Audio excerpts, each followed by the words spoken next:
Good morning, everyone, and let's give it up one more time for our amazing guests from School of Rock.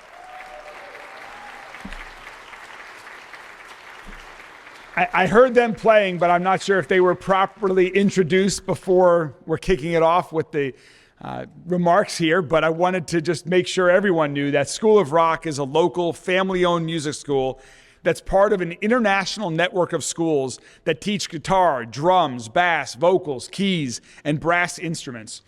And I've been listening to School of Rock musicians play for many years. My kids had many friends that participated in the amazing program, went to several concerts, and it's great to see kids can jam together in bands with friends, to learn to read music, to play it by ear, to play shows, and gain the confidence to be rock stars. We fully expect that we will see you and your friends and your other School of Rock colleagues on the stage at Bourbon and Beyond, Louder Than Life, and other great shows around this city and around the country and world. And this year, the show team from School of Rock Louisville and School of Rock St. Matthews, they're aged 13 to 18, they went on a 7-city tour that included shows in Detroit, Chicago, and at the Rock and Roll Hall of Fame. That is very cool. It's amazing. So guys, thank you all so much for showing how amazing the city of Louisville is, for representing us around the country well, for showing how hard Louisville rocks. You all are really talented. I'm excited to continue to hear you all play and out beyond the music to see what else you all do to give back to our amazing city and country. So thank you all so much for kicking us off. I know we changed the agenda around on it a little bit at the last minute, and you guys are true rock stars that can adjust on the fly. So congratulations, thank you, and again, let's give it up for School of Rock, and we'll take quick pictures. We'll take a quick picture. Go look at Rail. Oh, come on. Rail's in there.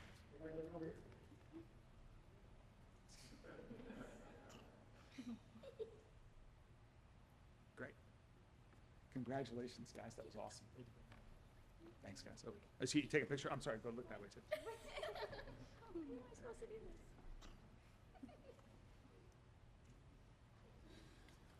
Thank you.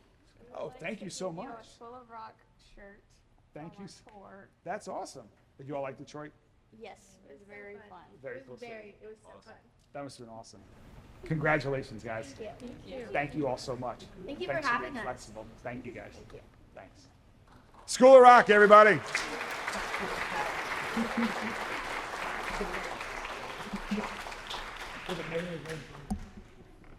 That's a cool picture.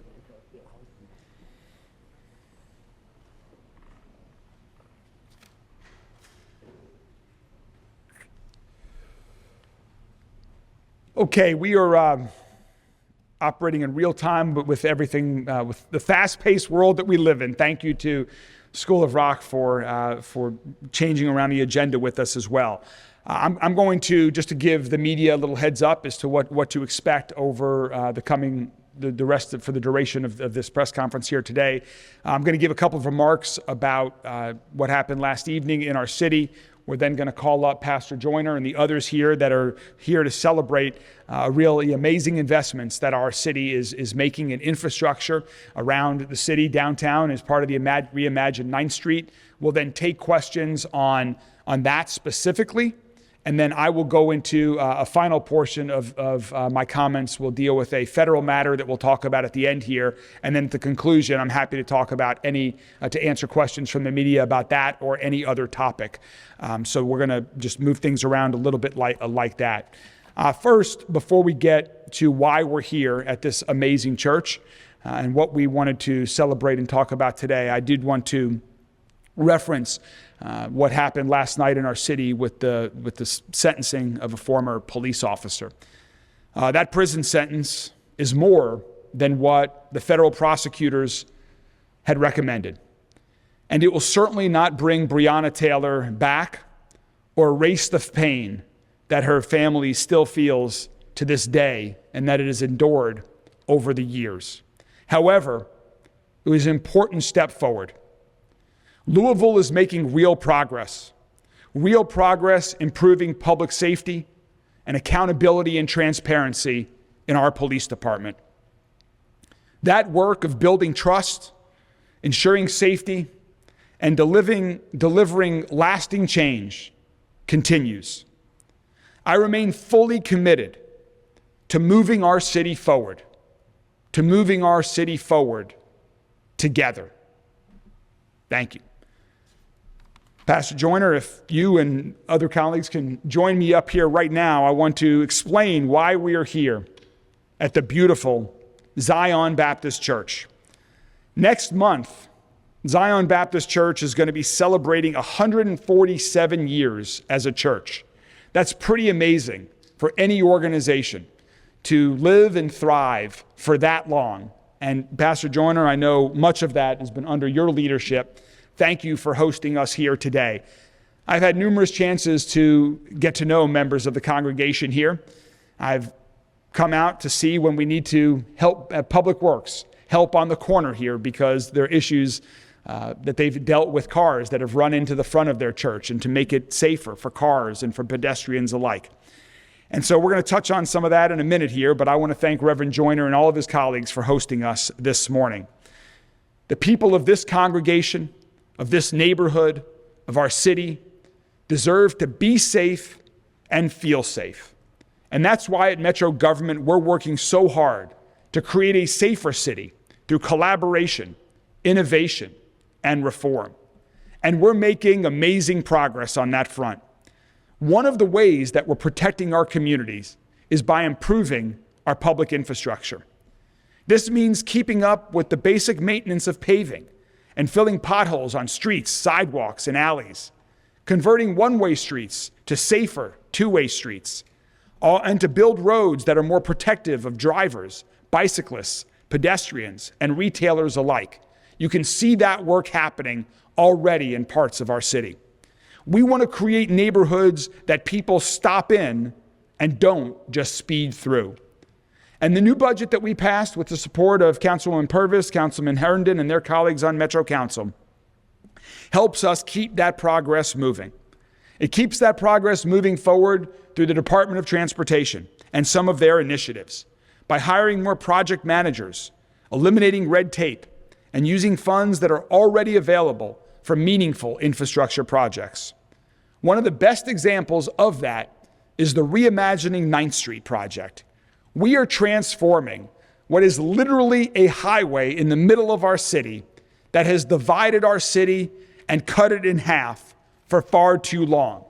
And with this Reimagining 9th Street project, we are connecting our city. We are literally bridging that 9th Street divide and making it safer at the same time and more beautiful. Projects like this have taken a lot of planning, preparation, and community input. We've had many community meetings about that, including 2 community meetings right here at Zion Baptist Church. Now it's time to get the work done. My favorite part, time for all projects. So today, we're announcing that the first phase of construction on the Reimagining 9th Street project is beginning with one of the most significant one-way to two-way street conversions in our entire city's history. We're converting over 6 miles of road, both Muhammad Ali Boulevard and Chestnut Street between 9th and all the way west to Southwestern Parkway. And that one's right outside the doors here at Zion Baptist Church.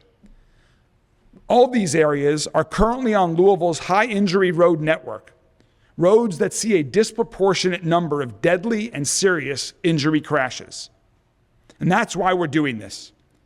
Two-way conversions have been shown to slow down traffic, to reduce crash severity, aid in emergency response, support local businesses, simplify access for bus routes, and more. After this phase of the project, we'll move on to phase 2. And that's the work that's going to happen on 9th Street. I hope you all have had the opportunity to see those beautiful plans. If not, please check them out online. It's going to be safer. There's going to be a wonderful new park, linear park from Main Street all the way to Broadway. There are so many people that have been working on this for years, before I was even mayor, to help make this happen.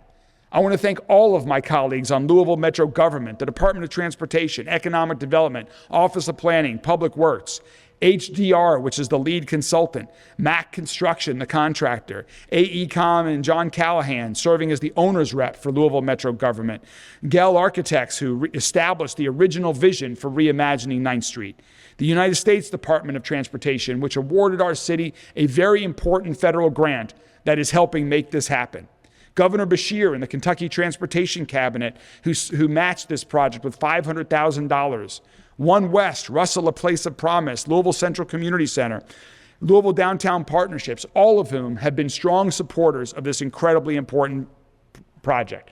I'm so excited for this work to start. Just this morning, I was meeting with a group that is considering having Louisville host a major international event in our city. And they asked me over the coming years, what changes might we see in downtown Louisville before our event happens? And the first thing out of my mouth is that you will see more two-way streets downtown and in surrounding neighborhoods. It's going to be safer for your guests who hopefully come visit our city. It's going to be safer for cars. It's going to improve the quality of the neighborhoods. It's going to help local businesses thrive and so much more.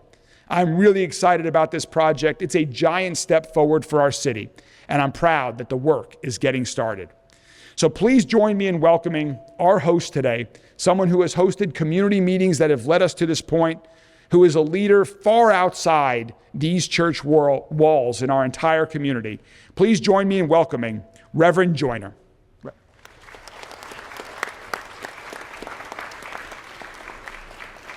Let me begin by expressing my thanks and appreciation to our illustrious mayor for providing me with an opportunity to at least speak during his press conference. We welcome you and we welcome him and all of his staff.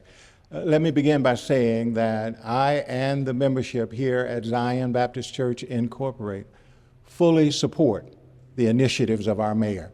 For too long, we have experienced accident after accident on the corner of 22nd and Muhammad Ali because of individuals using Muhammad Ali as a drag strip from 9th Street all the way down to 34th Street, the Shawnee Expressway. I invite you all, before you leave, to walk outside and go right down to the corner of 22nd and Muhammad Ali, and you will see examples of how our church building has been hit, how our planters, our concrete planters have been hit and demolished, and also how our steel beams out there have been hit. For years, it's only through the grace of God that we haven't had a fatality on that corner, but the mayor and his staff have been working with us to ensure that we make the necessary changes, and so we want him to know that we definitely welcome and support this initiative to change the drag strip of Muhammad Ali into a two-way street where it will be safer for our pedestrians and for the residents of the Russell neighborhood. Just as a point of information that the mayor is aware of, but because people speed down Muhammad Ali and try to beat every light from 9th Street down to 34th Street, typically what they end up doing is having an accident because 22nd Street is a state highway and people are flying up 22nd Street. So when the collision happens, they either run into our building here or they have gone across the street where we have two senior citizens' homes, 234 units, apartment units of safe, affordable housing in Zion Manor 1 and Zion Manor 2. They've hit that wrought iron fence, tore it down a week after Zion Manor number 2 was built, ran all the way across the green space and ran into one of our brand new apartments, demolishing the side with the residents inside. However, we praise God that no resident was seriously injured. They were taken to the hospital and released. So this initiative, this drive by our mayor is a welcome news to our ears here at Zion. We know statistically from the community meetings we've had that it will provide a safer environment for our residents and for the parishioners of Zion Baptist Church. So again, Mayor, we support you. We believe in the initiative and we wish you nothing but good luck. Amen. God bless you.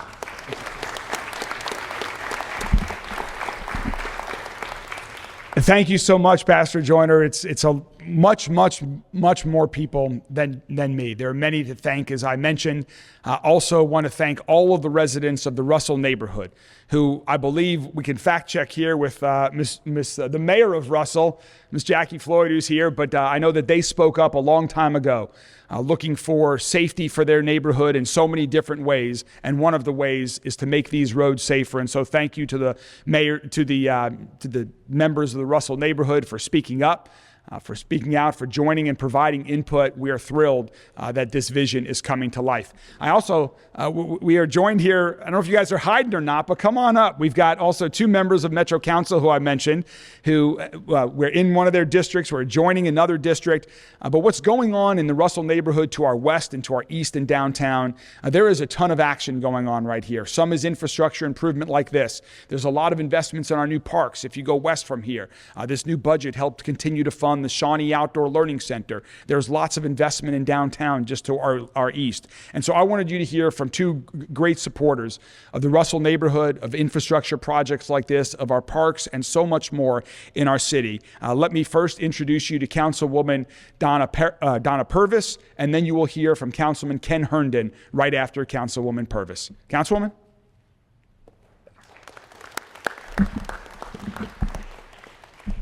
Good morning. Thank you all for being here. I may have to remind you all, but this is home to me for the first 12 years of my life.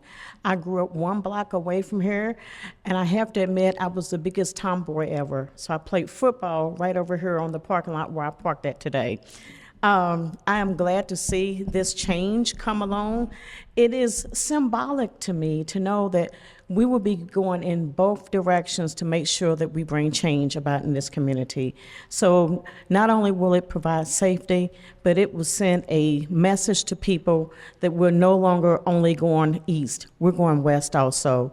So that means that it will support a lot of amenities that we want to see come in this community. I think it will be business friendly as well as residential friendly. So congratulations to the Russell community, and I'm glad that this allows safeness for the parishioners here of Zion Baptist Church. Thank you, Pastor Jordan, for being patient with us as we get it perfect for you. So I just want to say I'm glad to see this project come to fruition. I know a few years ago I met with some of my constituents, Gabe and Kayla, about the speeding here, and I did mention that we are working on something with Michael King and his group and trying to come up with a plan, and it looks like they have found the answer for you. So again, congratulations, and thank you for being here this morning.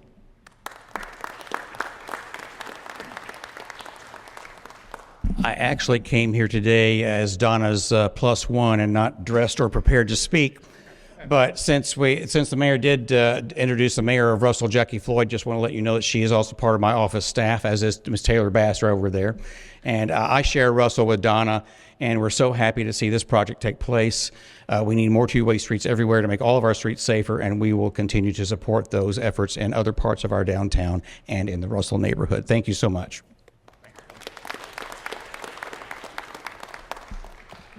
Thanks, Ken. And I also just want to give one final thanks to Jennifer, Bill, the entire team, Mike, everybody. Thank you all so much for your years of work. Bill Bell is our new director of our office, Department of Transportation. Been on the job, what, 2 weeks now, Bill? 4 weeks. Okay, 4 weeks now.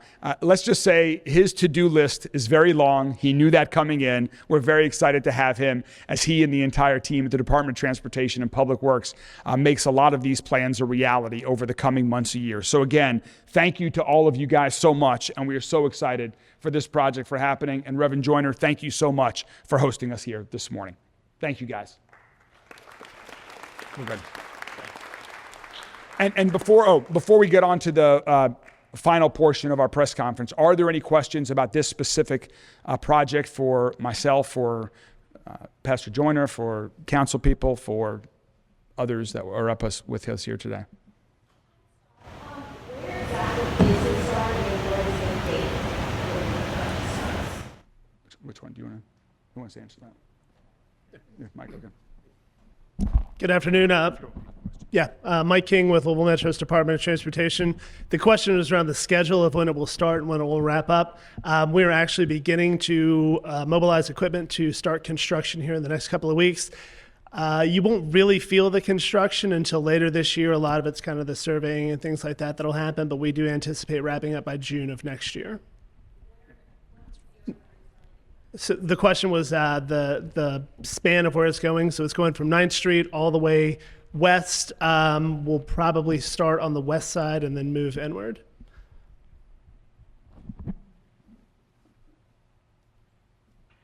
Any other? Yes.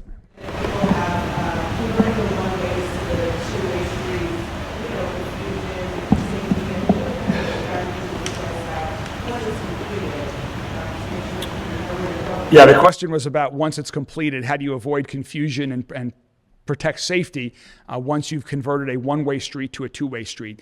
You do it with a lot of signage, both on the road and as well as traditional signs as well. You can see some of those examples on the eastern side of downtown right now where we've already converted some one-way streets to two-way streets. We give a lot of notice. There are a lot of cones in the interim, and so we hope that people slowly get used to it. But once people do, it really improves the streets. And so far we've seen with the experiences we've had in other parts of our city that people get it right, and it slows people down. So even if mistakes are made, it has not ended in crashes of any severity. And so the end result is well worth it. But changing habits is very hard. I know that still I'm driving different ways on some of our two-way streets that have been recently converted, and it feels different when you're driving the opposite way that you're used to going to, because it's now a two-way street.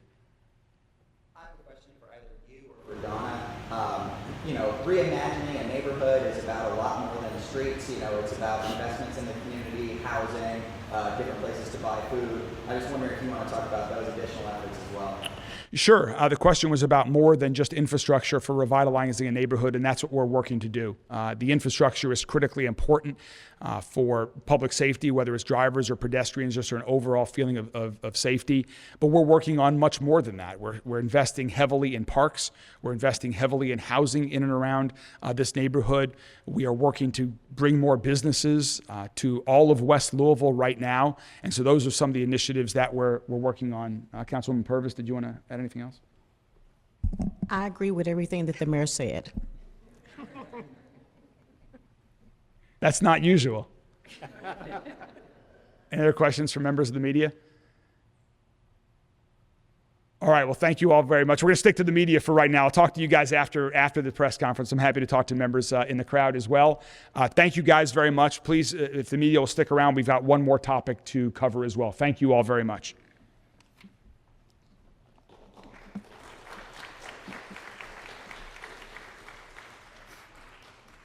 You'll just give me 30 seconds to grab a drink of water here real quick.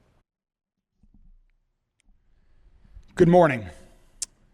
I want to talk today about immigration, an issue that is close to my family and to me. I am the grandson of two young Germans who fled Nazi Germany to escape Hitler's wrath. I am proud to be a grandson of immigrants, and I'm proud to live in a city that warmly welcomes refugees and other immigrants. As your mayor, I'm committed to supporting our immigrant community. They are an integral part of Louisville's amazing fabric, enriching our city with diverse cultures, traditions, and perspectives.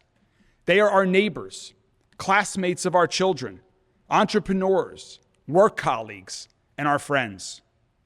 As your mayor, I am also committed to improving public safety and protecting our entire community. These values have guided me as I responded to a recent letter the city received from the United States Department of Justice. In early June, the Trump administration published a list of sanctuary cities. Louisville was on that list. We've all seen what the federal government is doing in sanctuary cities recently, including mass raids and sending in the National Guard. On June 25th, I received a letter from the U.S. Assistant Attorney General of the Department of Justice's Civil Division.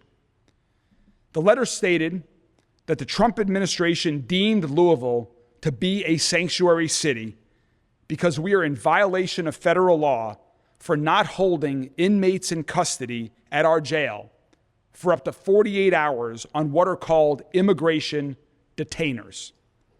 A detainer is a federal document that asks a jail to hold a specific inmate who is already in custody for a crime and is also unlawfully present in the United States. To hold that individual for extra time to allow the federal government to take custody of that inmate. I want to make clear, this issue has nothing to do with regards to LMPD policy or practice. LMPD is not involved in enforcing federal immigration policy. This is only about inmates who are arrested for crimes, are booked in our jail, and are subject to deportation notices. Our police department will remain focused on public safety and preventing violent crime in Louisville. The Assistant Attorney General also stated that Louisville's current practice violates federal law. And when federal law conflicts with state or local laws, federal law governs. The federal government's 48-hour detainer is standard practice for the state of Kentucky's Corrections Department. It was also standard practice for the Louisville Department of Corrections until 2017. We are currently the only city in Kentucky that does not follow this practice. Now, when any inmate is booked into our jail, they are fingerprinted and entered into a federal database to which the United States Department of Homeland Security has access. This has been the practice for years, well before I was elected mayor. If Homeland Security tells Metro Corrections that an inmate has a detainer, Metro Corrections notifies DHS when the inmate will be released. Right now, Metro Corrections provides that notice to DHS about 5 to 12 hours before the inmate is released. Prior to 2017, DHS received 48 hours notice. I've been assured by the United States Department of Justice that if we reinstate the 48-hour detainers for inmates who've been arrested for crimes, Louisville will be taken off the federal sanctuary city list. Accordingly, Metro Corrections will begin honoring the 48-hour federal detainers as soon as practical because the stakes are too high. In turn, Louisville will no longer be considered a sanctuary city by the federal government. This change in designation is critical. Cities on the sanctuary cities list right now are experiencing a terrifying increase in raids by ICE, including mass raids. Just look at what's gone on in LA and other cities across the country. I've spoken with leaders of our immigrant community before I made this decision. I heard their fears loud and clear about current federal policies and current ICE actions. I also heard that they want Louisville off of the sanctuary city list. This change removes Louisville from that list. From the data I've reviewed, we're talking about under 100 inmates at our jail each year who are charged with crimes and affected by detainers. We have tens of thousands of immigrant families in Louisville. We do not want to see highly coordinated and often violent federal enforcement action here, especially in workplaces, residential areas, schools, places of worship, parks, and other areas where law-abiding people gather. We do not want the National Guard occupying the streets of Louisville. I will not risk the safety of our broader immigrant community. In addition, Louisville stands to lose hundreds of millions of dollars in federal grants if we remain classified as a sanctuary city. Many of those funds are used to provide food, rental assistance, and medical care for our most vulnerable residents. I will not risk hurting them either. I believe we will best protect our law-abiding immigrant community and our entire city by focusing the Trump administration's immigration enforcement actions on the few inmates in our jail who have been arrested for committing crimes and are subject to deportation. I know these are uneasy times. As your mayor, I pledge to continue to work together to protect our entire community, to listen, and to navigate our city's best path forward, regardless of what decisions are made in Washington. Thank you. I'm happy to take any questions from members of the media. Yes, ma'am. The Attorney General tweeted, a major victory for the Department of Justice, the City of Louisville is dropping its sanctuary city policies as a result of a strong political going from my office. This should set an example to other cities instead of forcing us to speak to you, which we will without hesitation, follow the law, get rid of sanctuary policies, and work with us to fix the legal immigration crisis. What's the response to that? The question, for those that could not heard, is just shortly before we began here at 10:30, the United States Attorney General put out a statement on X. And she, of course, is entitled to characterize this however she sees fit. I believe this was the best decision for our entire community, to protect our entire community at large and to focus the Trump administration's immigration enforcement efforts in our jails on individuals who have committed crimes and are subject to deportation. I believe that best protects our law-abiding immigrant community and our entire city. You spoke with leaders of the immigrant community who said they wanted Louisville off this list. I will let them speak for themselves, but what they told me is that their goal, I'm not saying, please don't misinterpret that as them supporting everything I just said or the decisions, but their goal is for Louisville not to be classified as a sanctuary city with individuals I spoke with. Do you think that being, over 100, maybe National Guard, you actually thought those big style raids were a possibility in Louisville? Yes, I think the risk of being on the sanctuary cities list today means that there will be mass raids in sanctuary cities. The Trump administration will continue to send in the National Guard. Just look at what's happened in other cities like LA across our country today. I will not risk that in our city here in Louisville.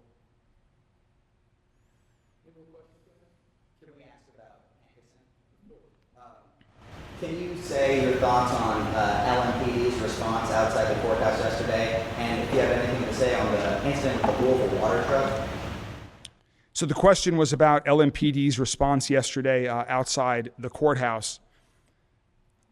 I understand the anger that individuals have and all of the emotions that this entire incident for the past 5 years has created in many in our city.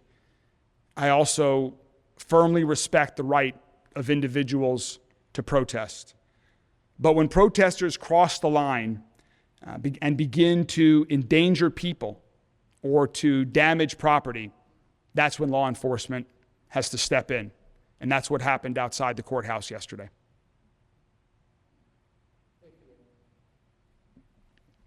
Thank you, and I'll be happy to speak further about these topics later as well. Thank you all very much.